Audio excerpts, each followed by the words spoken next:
Thank you, Mr. Speaker. First of all, I don't know the comments the gentleman from the 24th make, but I have been quoted as saying it's the most significant jobs legislation we're going to take up this session. I didn't talk about 100 years or anything, but this definitely is the biggest jobs thing we're going to do. And I guess today we're probably going to hear a lot. But I guess today's the day we finally figure out the rhetoric from the reality. And I can't believe we haven't heard the speeches we're normally hearing. We've heard it every time we're on the floor for the last year. Where are the jobs? Where are the jobs?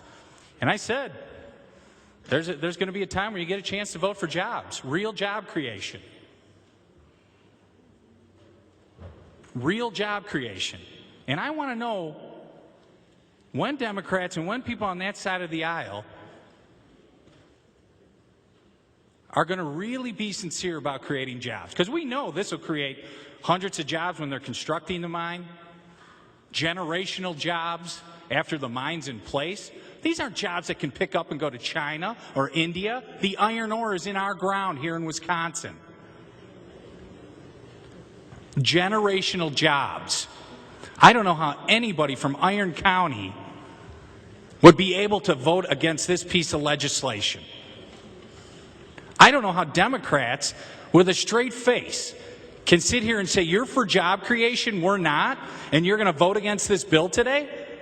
Well, then the rhetoric's come to fruition, because now everybody knows that really you just like to talk a good game. You just like to talk a good game. Because we are struggling. The people of that county are struggling. Milwaukee legislators, really? Do you not know who you have in your backyard? The largest manufacturer of mining equipment? It's called Caterpillar. Look it up. This will save jobs in Milwaukee. This will save jobs. To answer your question, gentleman from the 37th, Mr. Speaker, I would ask unanimous consent that myself and all Republicans be made authors of this legislation.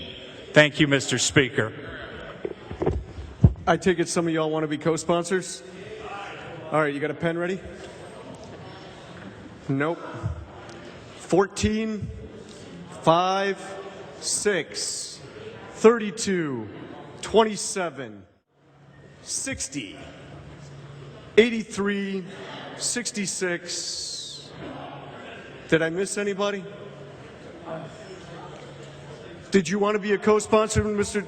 Gentleman for the 37th? Well, as soon as we get all the co-sponsors, just want to make sure we didn't miss it. Yeah, why don't we just make it all Republicans?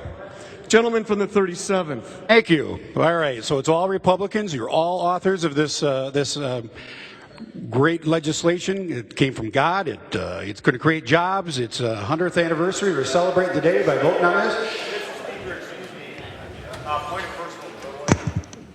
If you could hold your remarks, I'll come right back to you. Gentleman from the 64th. I apologize. We'll come back in a second. But, Mr. Speaker, I just in the point of looking at the rules and understanding as we move forward, did somebody object to the Speaker's request for unanimous consent to add all Republican members?